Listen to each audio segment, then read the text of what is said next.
Accident হয়েছে বিধাননগরে, এক্ষুনি রওনা দাও। আজ একটা খুব ব্যক্তিগত, খুব বাস্তব কথোপকথন নিয়ে এসছি আপনাদের কাছে। মিডিয়াতে কাজ মানেই আলো, মেকআপ, স্টুডিও, গ্ল্যামার। অনেক রিপোর্টার এমন আছেন যারা বাবা মায়ের মৃত্যুর খবর পেয়েও লাইভ কাভারেজ শেষ না করে ফিরতে পারেন না।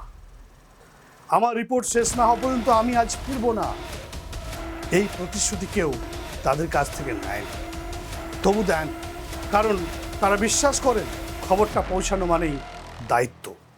নমস্কার, আমি বিপ্লব কুমার সিনহা, আর আপনারা দেখছেন আমার সাথে BK spot files. When I speak, you listen.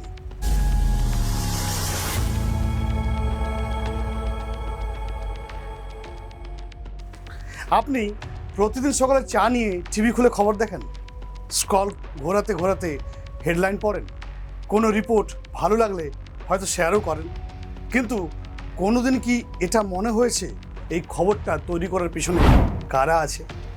ক্যামেরার পিছনে সেই মুখগুলো কেমন করে বাঁচে? হ্যাঁ, আজ একটা খুব ব্যক্তিগত, খুব বাস্তব কথোপকথন নিয়ে এসছি আপনাদের কাছে। মিডিয়ার ভেতরের মানুষদের নিয়ে, আমাদের সহকর্মীদের নিয়ে, আমাদের নিজেদের নিয়ে।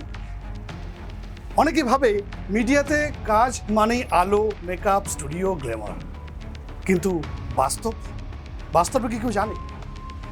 রাত 2টোর সময় চোখ খুলে ফোন কল, অ্যাক্সিডেন্ট হয়েছে বিধাননগরে, এক্ষুনি রওনা দাও। চোখের তলার কালি আর ঘুমহীন চোখ নিয়ে ক্যামেরা হাতে পৌঁছায় আমাদের ক্যামেরাম্যান। পিছনে চিৎকার, পুলিশ, ভিড়, কিন্তু ক্যামেরা তো ফ্রেম খুঁজে চুপচাপ তাকিয়ে থাকে। আর সামনে দাঁড়িয়ে থাকা রিপোর্টার, সে হয়তো কিছুক্ষণ আগেই ফোনে খবরটা শুনেছে, তোমার বাচ্চার জ্বর উঠেছে 103, ডাক্তার দেখাতে হবে, কিন্তু সে কথা কেটে বলে ওঠে, আমরা এই মুহূর্তে রয়েছি বিধাননগরে, যেখানে কিছুক্ষণ আগে একটা মারাত্মক দুর্ঘটনা, এটসেট্রা এটসেট্রা। একটা সত্যি কথা বলি, অনেক রিপোর্টার এমন আছেন যারা বাবা মায়ের মৃত্যুর খবর পেয়েও লাইভ কাভারেজ শেষ না করে ফিরতে পারেন না। আমার রিপোর্ট শেষ না হওয়া পর্যন্ত আমি আজ ফিরবো না, এই প্রতিশ্রুতি কেউ তাদের কাছ থেকে নেয়নি, তবু দেন, কারণ তারা বিশ্বাস করেন খবরটা পৌঁছানো মানেই দায়িত্ব।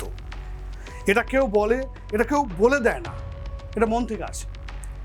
একটা ভিতরে তাগিদ, একটা দায়বদ্ধতা, একটা না বলা প্রতিজ্ঞা। সত্যের কাছে দায়বদ্ধ আমি।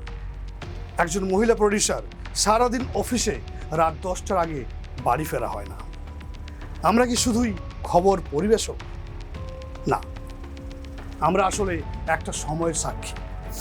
একটা মৃতদেহ ঢাকা দেওয়ার সময় আমাদের ক্যামেরা বন্ধ থাকে না, কারণ সেটা মানুষের প্রতি অন্যায়। একটা ধর্ষণের রিপোর্টে আমরা শুধু ডিটেলস বলি না, আমরা বোঝাতে চাই এটা যাতে রোজ না ঘটে, এটা থামাতেই হবে। আমরা হাসি ক্যামেরার সামনে, তবে পিছনে ক্লান্তি জমে। কারো ফোনে ক্যান্সারে আক্রান্ত মার ছবি থাকে, কিন্তু অফিসে কিচ্ছু বোঝা যায় না। তাহলে প্রশ্ন ওঠে, কেন এই কাজ আমরা এত ভালোবাসি? কারণ যখন একজন মানুষ ফোন করে বলে আপনাদের রিপোর্ট দেখে পুলিশ নড়ে চড়ে বসেছে, তখন মনে হয় হ্যাঁ, কিছু একটা করছি আমরা। যখন কেউ বলে আজকের স্ক্রিপ্টটা যেন আমার মনের কথা ছিল, তখন ভাবি এই কাজটা শুধু পেশা না, এটা একটা ভালোবাসা। আর যদি আপনি খবর দেখেন, জানবেন সেখানে একজন মানুষের না বলা রাত, তার ছেলেমেয়ের অপূর্ণ সময়, তার মায়ের অসমাপ্ত ফোন কল, সব লুকিয়ে আছে। ক্যামেরার পেছনের সেই মুখগুলো যতটা গ্ল্যামারাস মনে হয়, তার চেয়েও অনেক বেশি সহ্যশীল। তাদের কণ্ঠ নড়ে না, কারণ তারা নড়লেই ভেঙে যাবে বাকিদের ভরসা। আপনার দেখা প্রতিটা খবরের মধ্যে কারো ঘুমহীন রাত লুকিয়ে থাকে। যদি কখনো মনে হয় সাংবাদিকরা অমানবিক, মনে রাখবেন তারা আর 5 জনের মতোই মানুষ, শুধু একটু বেশি দায়িত্ব কাঁধে রাখে। আর যাদের কথা বলছি, সেই মিডিয়ার ভেতরের মানুষরা কি নিখুঁত? না, তাও নয়, কিন্তু আমরা স্বপ্ন বুনে কাজ করি, কিন্তু সব জায়গার আলো থাকে না। কখনো আমরা নিজেরাও হারিয়ে যাই পৃষ্ঠপোষকতার চাপে, আবার চুপ করে থাকার ভেতরে। হ্যাঁ, মিডিয়ার মধ্যেও পক্ষপাত আছে, কারো রিপোর্ট রাজনৈতিক রঙে রঙিন হয়ে যায়, কোথাও স্পন্সর শব্দটা খবরের আগে লুকিয়ে থাকে, কোথাও ম্যানেজমেন্টের ফোন আসে, এই খবরটা একটু কম দেখাও। আমরা জানি, আমরা সেটা বুঝি, খবর নয়, কন্টেন্ট সত্য নয়, ক্লিক মানুষের ব্যথা নয়, ব্রেকিং শব্দটাই বড় হয়ে দাঁড়ায়। পলিটিক্স, কর্পোরেট চাপ আর দর্শকদের বছরের সেরা কন্টেন্ট খোঁজ, এই তিন মিলেই কিন্তু মিডিয়া অনেক সময় হয়ে ওঠে একটা গ্ল্যামারাস সার্কাস।